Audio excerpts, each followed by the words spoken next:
오늘 예배 나오신 여러분들 주님의 이름으로 환영하고 축복합니다. 하나님은 어떤 성도들을 좋아하시는가? 하나님은 순전하고 정직하고 하나님 경외하고 악에서 떠난 그런 사람을 사랑합니다. 하나님이 보고 싶어 하는 것은 우리의 능력이나 스펙이 아니고 하나님은 우리의 어떤 태도를 보기를 원하십니다. 하나님이 사탄에게 욥을 자랑하실 때 욥의 능력을 자랑하신 게 아니고 욥이 하나님과 어떤 관계 속에 있는지를 자랑하신 겁니다. 하나님은 우리에게 없는 것을 요구하시는 분이 아닙니다. 능력이 없는 사람이 있을 수도 있거든요.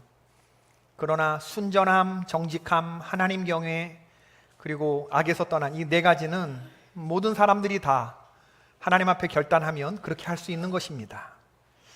저는 우리 개포교회 모든 성도들이 하나님과 좋은 관계를 맺고 멸종되지 아니한 천연기념물 성도가 되기를 주의 이름으로 축원합니다.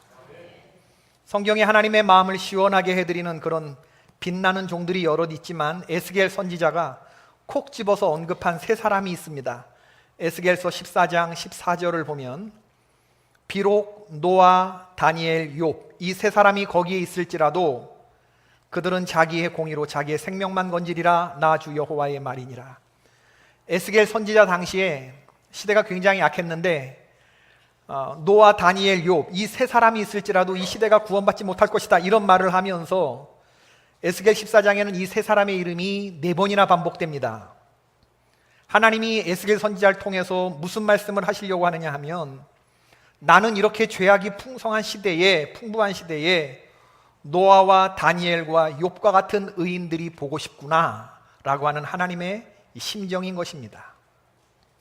저는 오늘 천연기념물 성도 에스겔 선지자가 콕 집어서 얘기했던 세 사람 중에 하나 노아, 오늘 히브리 기자도 믿음으로 살다간 사람이었다고 평가하는 아벨도 있고 에녹도 있고 아브라함도 있고 또 누구죠? 사라도 있고 그런 사람들 가운데 노아도 들어가 있는 바로 그 노아를 살펴보고자 합니다. 히브리 기자는 노아에 대해서 세 가지로 설명하는데 노아는 어떤 사람이었느냐?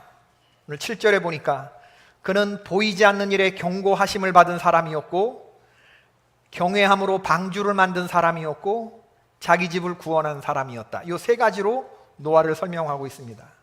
우선 첫 번째, 보이지 않는 일에 경고하심을 받았다. 노아의 믿음을 보여주는 대목입니다. 이 보이지 않는 일이라고 하는 건 홍수 심판을 말하는 겁니다. 노아는 홍수 경험을 해보지 않은 사람입니다.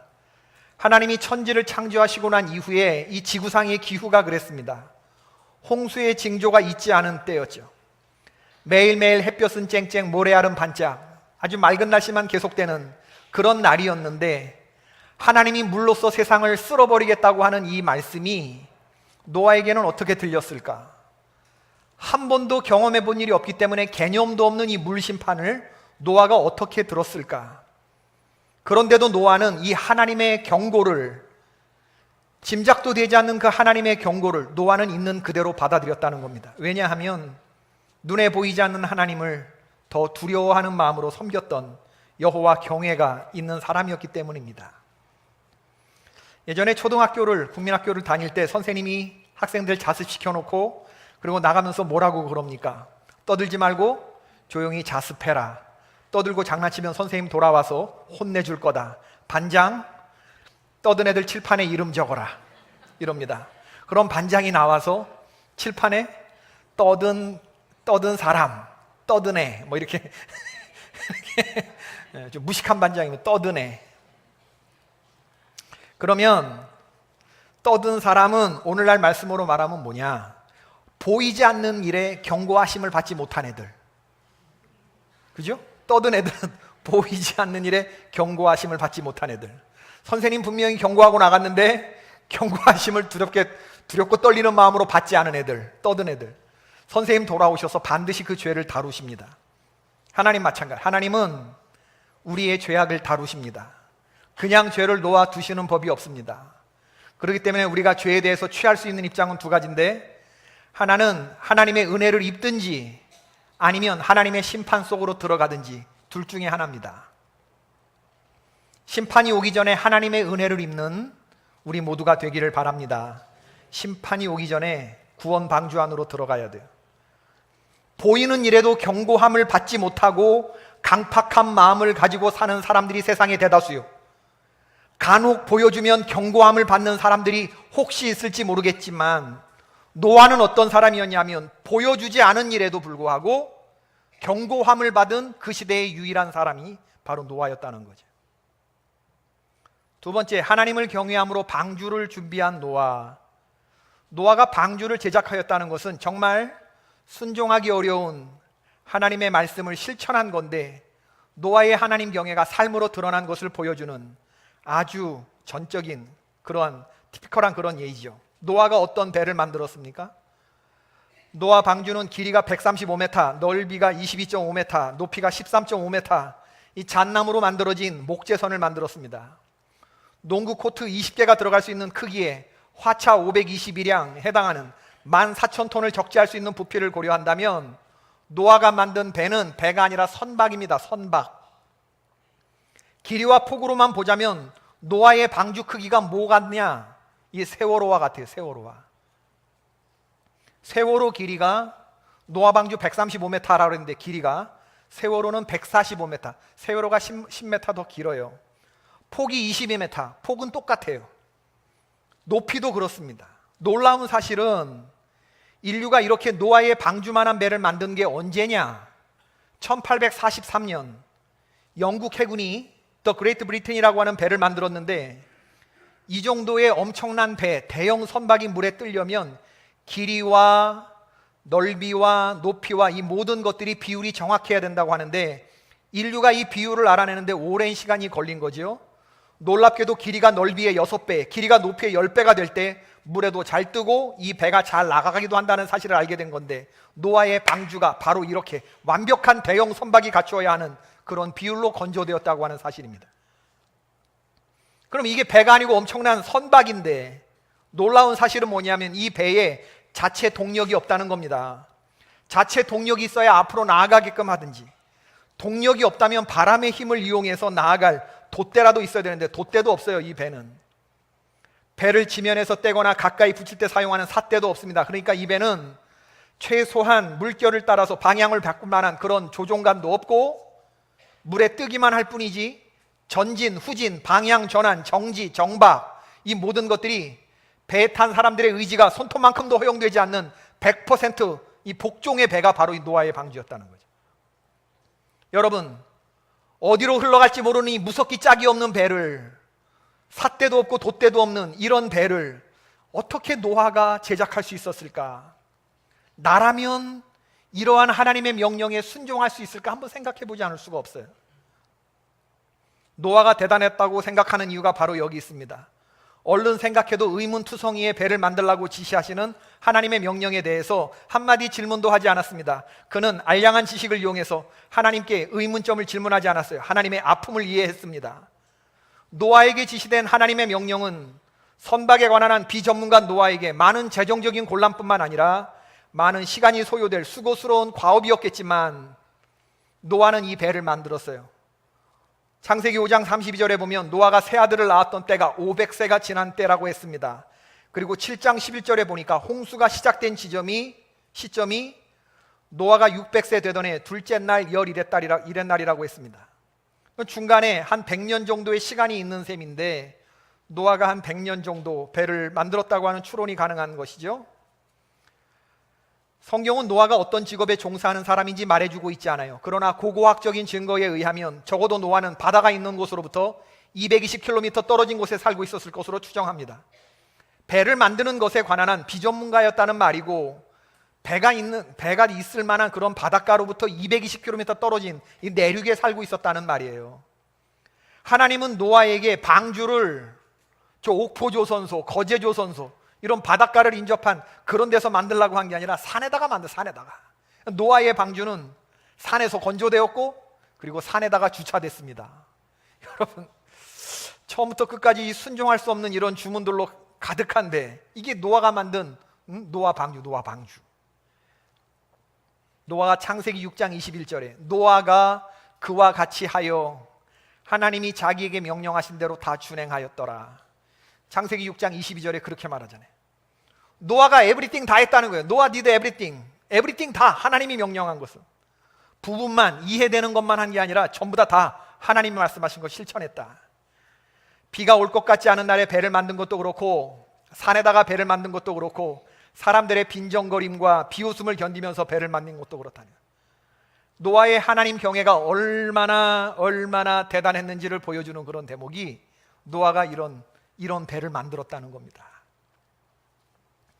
세 번째, 노아가 자기 집을 구원했다. 노아는 어떤 사람이었는가? 방주를 만들기도 어렵지만 더 어려운 일은 그 방주의 가족을 태웠다는 거죠. 그래서 모든 사람들이 다 물심판을 당할 때 노아와 노아의 가족은 심판을 당하지 않았다는 겁니다. 하나님은 그 방주의 8명의 가족들을 태우라고 하셨는데 창세기 6장 18절에 보니까 그러나 너와는 내가 내 언약을 세우리니 너는 내 아들들과 내 아내와 내 며느리들과 그 방주로 들어가고. 8명의 인간관계가 나오죠. 노아와 노아의 아내, 그리고 노아의 세 아들, 그리고 세 며느리. 고작해야 2대에 걸친 직계가족입니다. 노아로 보자 그러면 노아는 한 여자의 남편이고 세 아들의 아버지고 세 며느리들의 시어머니인 거죠. 시아버지.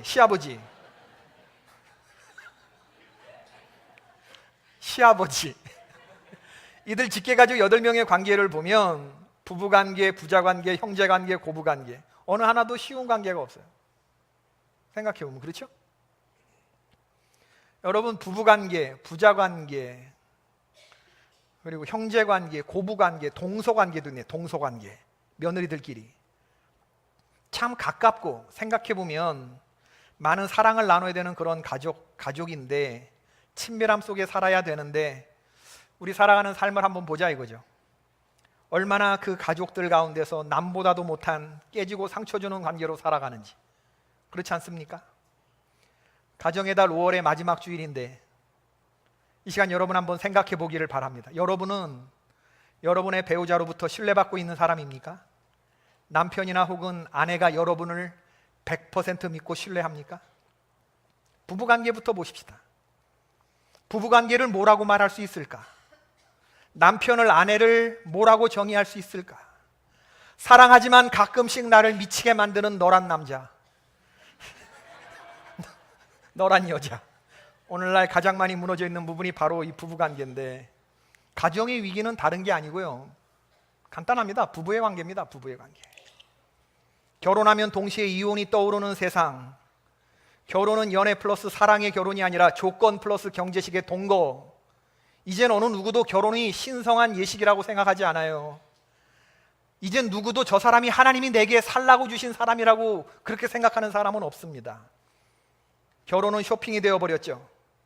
하나님과 여러 증인들 앞에서 기쁠 때나 슬플 때나 부유할 때나 가난할 때나 건강할 때나 병들었을 때나 그대를 나의 남편으로 혹은 아내로 내가 사랑하고 존중하며 죽음이 우리를 나눌 때까지 오늘의 이 약속을 지키기로 하나님과 여러 증인들 앞에서 엄숙히 서약합니다. 자기의 인격을 걸고 이렇게 얘기하는 이 부담스러운 이런 서약? 그런 건 좀 생략하자. 왜? 안 맞으면 헤어지고 수틀리면 갈라설 수 있기 때문에. 신랑이나 신부 쪽에 돈이 많으면 그쪽 부모가 나서서 갈라설 때 재산 포기각서를 쓰라고 들이민다고 그러네요. 결혼도 하기 전에 헤어질 것을 염두에 두는 세상이 되었습니다. 이게 오늘날 우리들이 살아가는 부패한 세상의 모습이 이래요. 가정이 무너지는 모습이 이렇습니다. 결혼도 하기 전에 이미 헤어질 것을 염두에 두고 벌써 이 결혼에 부모가 나서서 이 결혼을 재산 포기 각서를 쓰라고 며느리에게, 사위감에게 사인 받아와 이렇게 말하는 타락한 세상이 되었다는 거예요. 며느리는, 사위는 포기할 수 있어도 돈은 포기할 수 없다는 것이. 갈수록 이런 풍조는 더 심해지겠죠. 부자 관계도 마찬가지입니다. 아버지를 용서하지 못하는 자녀들이 얼마나 많습니까? 무능한 아버지가 가족들에게 휘둘러대는 이 광포한 폭력에 얼마나 많은 자녀들이 상처를 입고 사는지 모릅니다. 그러나 아버지에게 이렇게 말도 안 되는 상처와 핍박을 받으면서도 아버지에게 직접적으로 맞서는 방식으로 그를 극복할 수 없다는 데 윤리적인 딜레마가 있는 거예요. 어떻게 아버지하고 맞서? 어떻게? 아무리 아버지가 잘못해도. 그러니까 가장 많이 사랑받아야 할 아버지로부터 상처를 받고 이게 트라우마로 남아서 대인 관계에 문제가 생기고 그 자녀가 또 자녀를 양육할 때 문제가 생기고, 저는 목회하면서 육신의 아버지에 대한 안 좋은 기억 때문에 하나님을 아버지로 고백하는 거에 힘들어하는 성도들을 참 여럿 만났습니다. 입으로는 하나님을 아버지라고 고백하면서도 육신의 아버지가 도저히 용서가 되지 않아서 하나님을 심정으로 아버지로 받아들이지 못하는 사람들이 얼마나 많은지 몰라요. 형제 관계도 그렇지요. 성경에 등장하는 최초의 살인은 어떤 관계 속에서 저질러졌습니까? 형이 동생을 죽였어요. 가인과 아벨, 야곱과 에서의 관계도 마찬가지입니다. 야곱이 그날 도망치지 않았다면 에서는 이삭이 죽은 후에 동생 야곱을 죽였을 거예요. 고부관계도 마찬가지입니다. 고부관계, 이건 책에 나오는 관계죠. 둘 중에 누구 하나 죽어야 끝나는 관계예요. 생물학적인 부모-자식 간의 관계도 아니면서 더한 부모-자식 간의 관계를 요구하고, 직접적인 관계도 아니면서 더 직접적인 관계를 요구하고, 남편만 아니라면 정말 아무것도 아닌 여자인데 그런 존재와 가까이 살아야 한다는데 이게 며느리의 고통이 있는 겁니다, 여러분. 생물학적인 부모도 아닌데 부모보다 더한 관계를 요구하고, 엄밀하게 말하면 고부관계는 며느리와 시어머니 둘의 문제가 아닌 아들이자 남편이 개입된 세 사람의 갈등이죠. 누가 이런 말 하는 거 들었습니다. 군대에서 듣던 말인데, 아무리 좋은 고참이라도 없는 고참만 못하다. 아무리 좋은 시어머니라도 없는 시어머니가 더 낫다. 동서관계, 여러분, 동서관계. 아들끼리는 사이가 좋다 칩시다. 왜? 같은 가정에서, 같은 문화 속에서 삼형제가 자랐으니까. 각기 다른 며느리 셋 들어오면 얘기 달라집니다. 우리 한국의 경우를 보자면 하열하게 중요해요. 서열이 중요합니다. 동서지간의 나이 차이가 나더라도 그건 중요하지 않아요. 남편이 몇째 아들이냐가 중요하지. 남편이 장남이면 아무리 나이가 새파란 며느리가 들어와도 걔가 형님 됩니다. 걔가 윗동서가 되는 거예요. 간단하게 호칭 문제서부터 이게 꼬이기 시작하는 호칭 문제. 형님이라고 해야 되나, 이거 어떻게 되나. 시부모님들을 봉양하는 문제에 있어서 업무 분담이나 비용 분담이나 이런 문제들이 겹치면 머리가 아파지는 거, 머리가.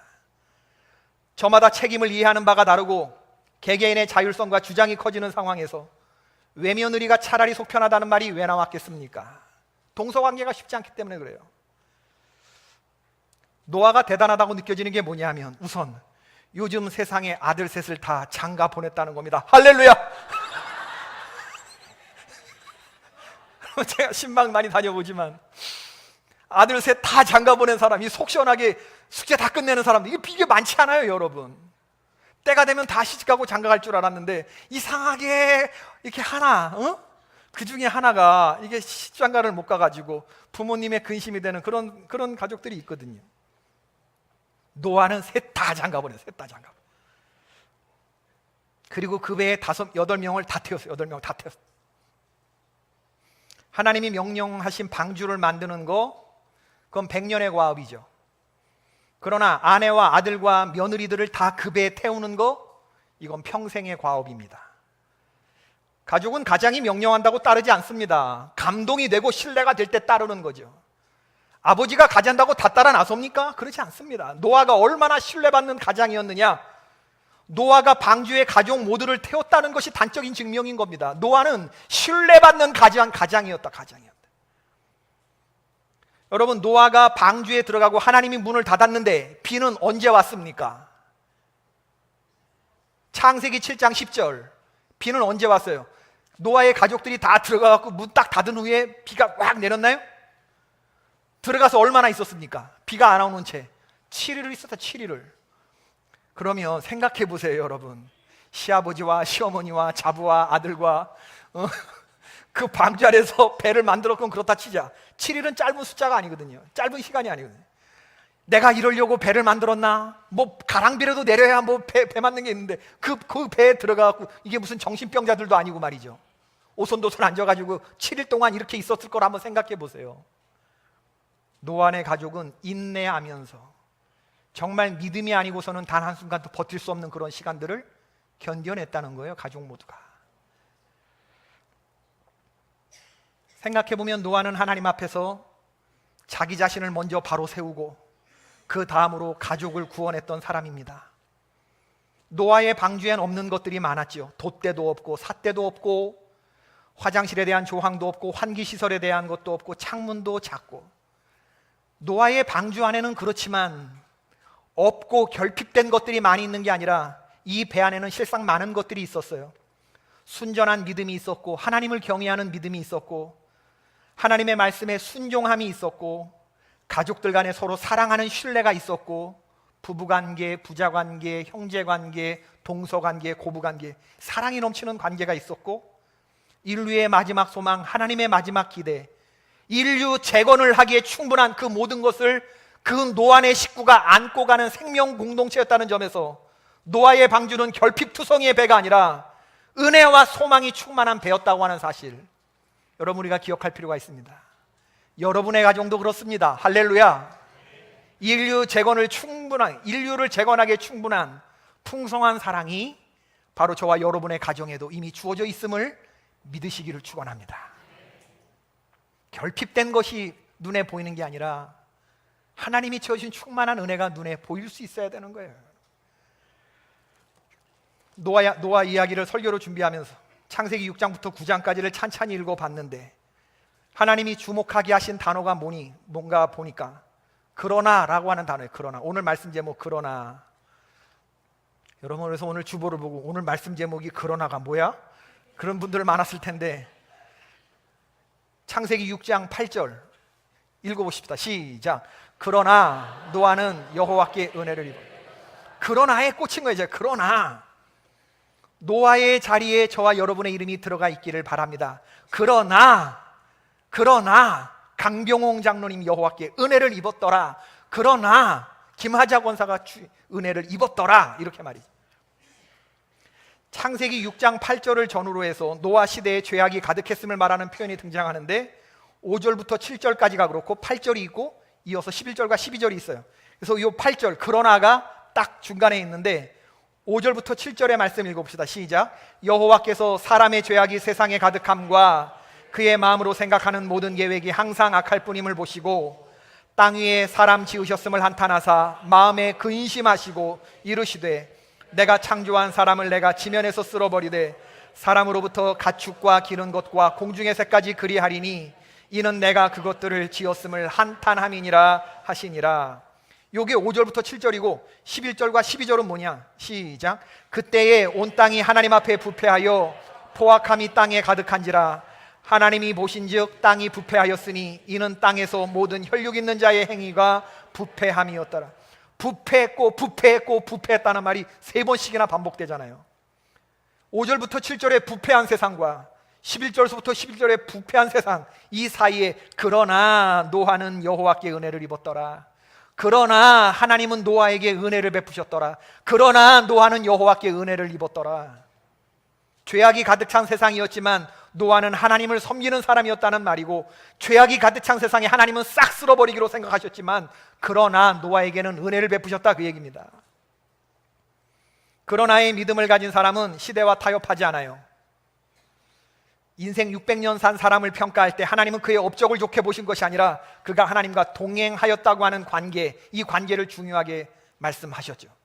로마서 12장 2절의 말씀, 너희는 이 세대를 본받지 말고 오직 마음을 새롭게 함으로 변화를 받아 하나님의 선하시고 기뻐하시고 온전하신 뜻이 무엇인지 분별하도록 하라. 이 말씀이 의미하는 바는 뭐냐면 너희들은 그러나의 믿음을 가지고 이 세상을 살아야 한다는 거예요. 그러나 이 세대를 본받지 말고 하나님의 뜻을 헤아리면서 시대를 거스르면서 그러나의 믿음을 가져야 된다. 여러분, 노아의 시대는 죄를 좋아했던 시대고 세상과 동화되어 죄를 짓고 죄를 즐기며 살았던 시대인데, 그러나 노아는 그렇지 않았다는 거예요.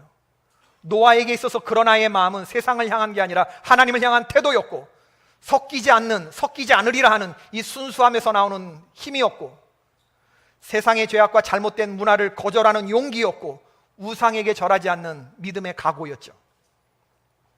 하나님이 세상을 심판하는 건 세상이 악해서 심판하는 거 아니에요. 하나님의 사람들이 세상과 짝하고 섞였기 때문에 하나님이 심판하는 거예요. 세상은 원래 그랬어요. 세상은 하나님을 알지 못하는 사람은 원래 나쁜 사람들이에요. 하나님을 모르니까 그럴 수 있어요. 그러나 하나님의 사람들은 그럴 수 없잖아요. 하나님의 선하시고 기뻐하시고 온전한 뜻을 알면서도 세상과 짝하여 살아가고, 성경이 말하는 걸 보면 사람이 땅 위에 번성하기 시작할 때에 그들에게서 딸들이 나니 하나님의 아들들이 세상의 딸들과 아름다움을 보고 자기들이 좋아하는 모든 여자를 아내로 삼으니 하나님의 영이 머무는 영적인 존재로 살지 못하고 사람이 점점 육신이 되어가는지라.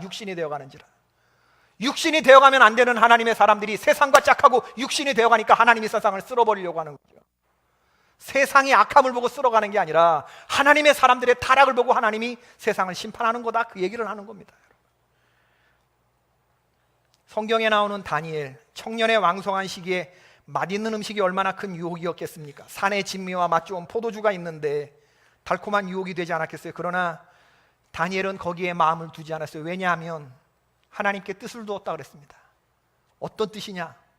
나를 스스로 더럽히지 않고자 하는 그런 뜻을 두었다고 했어요. 하나님의 사람은 세상의 유혹이 올 때 내가 언제 멈추어 서야 할지를 아는 사람들이죠.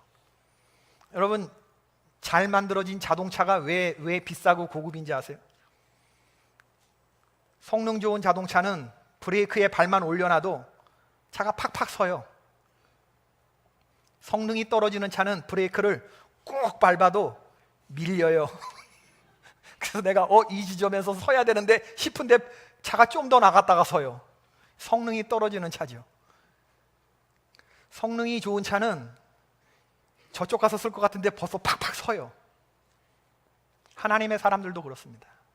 성능이 좋은 믿음의 하나님의 사람은 팍팍 서요. 브레이크가 팍팍 잡히는 셀프 컨트롤이 있습니다. 다니엘의 세 친구가 그랬어요. 금신상에 절하지 않았습니다. 왕이 금신상에 절하지 않으면 너희들 뜨거운 불에 던져지게 될 거라고 위협했지만 다니엘의 세 친구에게는 그런 아이의 믿음이 있었어요. 다니엘 3장 17절부터 18절의 말씀을 다 같이 읽어봅시다. 왕이여, 우리가 이 일에 대하여 왕에게 대답할 필요가 없나이다. 왕이여, 우리가 섬기는 하나님이 계시다면 우리를 맹렬히 타는 풀무불 가운데서 능히 건져내시겠고 왕의 손에서도 건져내시리이다. 그렇게 아니하실지라도 왕이여, 우리가 왕의 신들을 섬기지도 아니하고 왕이 세우신 금신상에게 절하지도 아니할 줄을 아옵소서. 참으로 본받고 싶은 믿음의 경제 아닙니까? 얼마나 멋있는 그런 아이의 믿음이 들어가 있어요. 왕에게 절하지 않겠다는 거예요. 죽으면 죽이려는 겁니다. 세상의 사람들은 이 달콤한 유혹 앞에서 그러나로 반응하지 않아요. 그래서로 반응하지. 그래서 좀 더 얘기해봐. 그래서 뭐 더 좋은 게 있는 거야? 그래서 우리는 평생 유혹에 노출되는데, 그러나 이게 아니고 그래서 점점 불나방이 불에 가까이 가듯이, 삼손이 들릴라의 게임에 점점 빠져가듯이 우리 그렇게 유혹 그 자체는 죄가 아니지만 유혹을 계속 바라보거나 유혹을 계속 묵상하면 그 유혹을 실행하게 돼요. 그게 죄가 되고 악이 되는 것입니다. 그러나는 하나님의 평가 기준이에요. 그러나의 믿음이 있으면 사는 거고 없으면 심판당하는 겁니다. 여러분과 저는 기억할 필요가 있어요. 우리가 지금 이 자리에 나와 있는 건 우리가 죄인임을 고백하기 때문에 그래요. 죄인임을 전제하지 않는다면 우리가 이 자리에 앉아 있을 수가 없어요. 우리는 끝까지 죄인이고 끝까지 위험한 사람들이라는 걸 알아야 됩니다. 하나님과 매 순간 동행하지 않으면 그러나 잊어버리고 그래서 이렇게 살아가는 거, 순식간이라는 거 기억하셔야 됩니다. 어떤 목사님한테 5살 된 딸이 있는데 딸이 어느 날 유치원 가기 싫다고 그러더래요. 믿음으로 딸을 키워야겠다. 이 목사님이 5살 된 딸한테 예수님께 기도해보고 결정하라고 그랬더니 딸이 기도하고 나더니 예수님이 유치원 가지 않아도 된대, 그렇게 얘기를 하더래요. 그래서 딸이 응답을 그렇게 받았다니까 할 말이 없더라는 거예요. 그래서 유치원을 안 보냈답니다. 그런데 그냥 이게 집에 빈둥빈둥 놀게 두어서는 안 될 것 같아가지고 딸을 데리고 고궁에도 데리고 가고 박물관에도 데리고 가고 나름 의미 있게 역사 공부를 시켰대요. 딸이 무척 좋아하더래요. 유치원 안 가고 아빠랑 하루 종일 맛있는 것도 사주고 노니까 이 딸이 재미가 붙었는지 그 다음 주에 또 유치원 가기 싫다고 그러더라는 거죠. 그래서 또 예수님께 기도해보고 결정해보라고.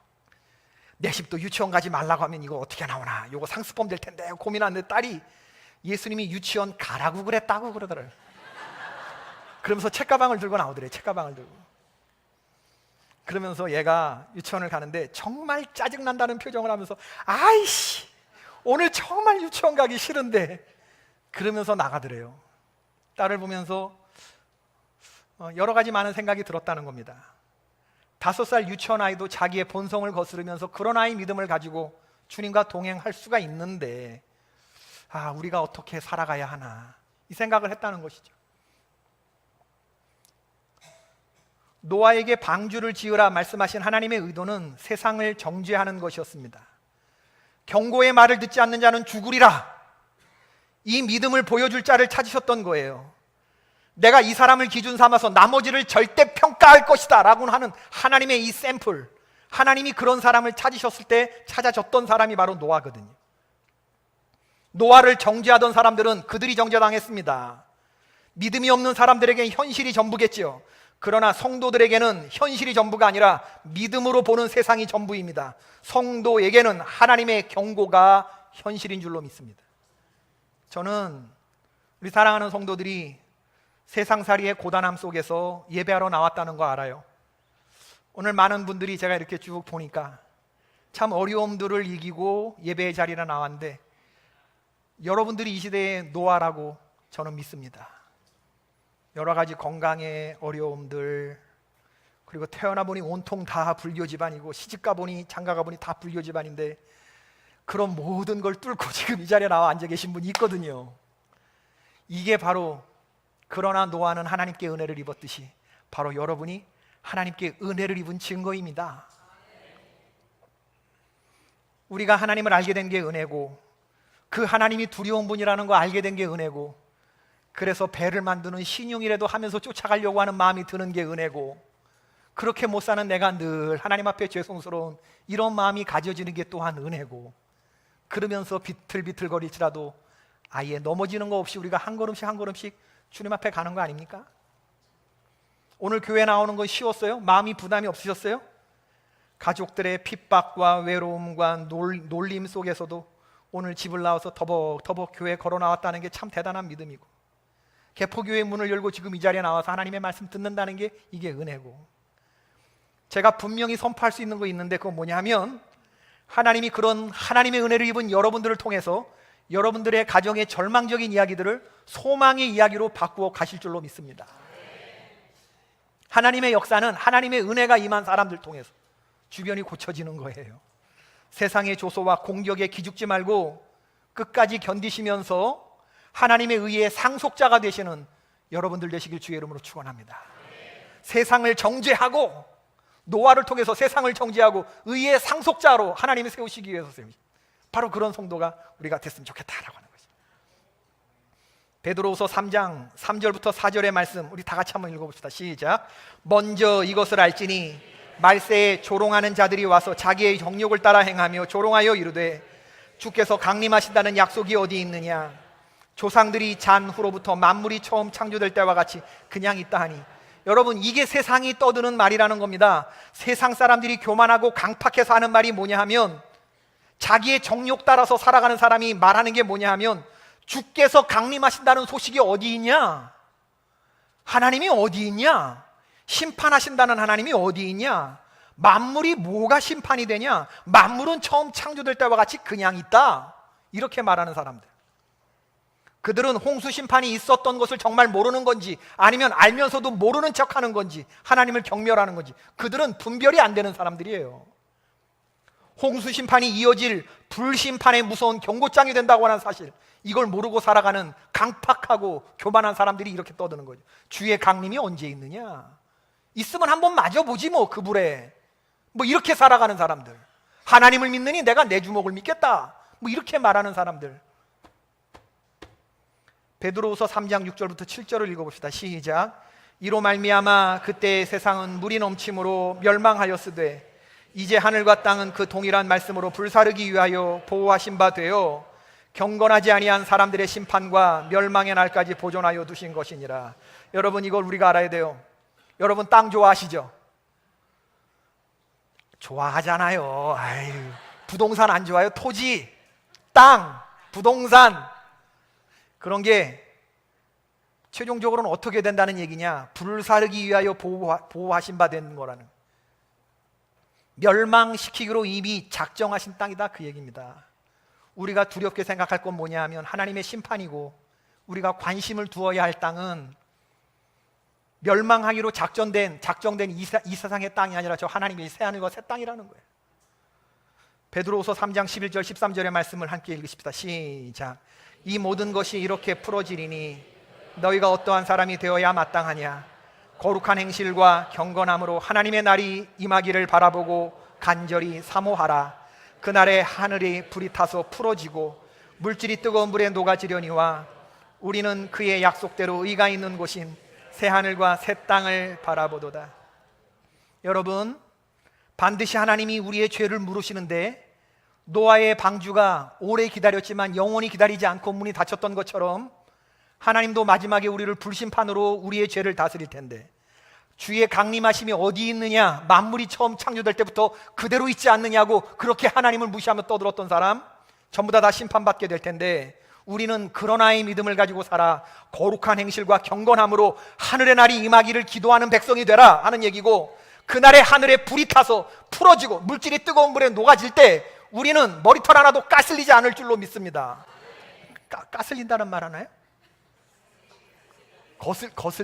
그을린다, 그슬른다. 머리털 하나도 그을리지 않고 불심판이 임하는 그때 하늘이 그냥 창문이 열리고 땅에 깊은 샘이 터져나와서 40주야를 밤낮으로 내리는 그 어마어마한 그런 물 가운데서 물 한 톨 묻히지 않고 마른 몸으로 탔다가 마른 몸으로 내렸던 노아의 가족처럼 그 맹렬한 불이 뜨거운 불에 모든 하늘과 땅을 다 태울 때 우리는 머리털 하나도 그을리지 아니하고 어디서 내려요? 약속대로 의가 있는 곳인 새하늘과 새 땅에서 우리가 믿음의 배를 주차하고 거기서 내려 살아계신 우리 주님 만나고, 그렇죠? 우리가 영원히 즐거운 곳에서 주님과 함께 살게 될 줄로 믿습니다. 마지막 때의 불심판이 임할 세상을 바라보면서 보이지 않는 일에 경고함을 받고 가족 모두를 구원하는 2018년 5월 마지막 가정주일에 우리 모든 개포의 가족들이 되기를 바라요. 영어 단어로 홍수를 뭐라 그러죠? 홍수, 플러드라 그러죠. 플러드. 노아는 플러드 가운데서 방주 안에 있음으로 구원받았습니다. 우리도 지금 살아가는 세상이 플러드가 있죠. 죄악의 홍수, 죄가 물밀듯이 막 오죠. 그러나 우리에게는 플러드 말고 뭐가 있냐면 블러드가 있어. 플러드 가운데서 우리를 지켜주시는 예수 그리스도의 보배로운 피, 그 블러드가 우리의 구원의 방주입니다. 여기서 우리의 죄 사함 받고 물 한 방울 묻히지 않고 구원받았던 노아처럼 악한 것으로 보호받고 마지막 저천국 계신 하나님 계신 곳에서 새하늘과 새 땅에서 예수 그리스도의 의를 나의 의로 보여드리면서 주께 구원받는 우리 모든 개포의 가족들 되기를 축원을 드립니다. 할렐루야, 아멘.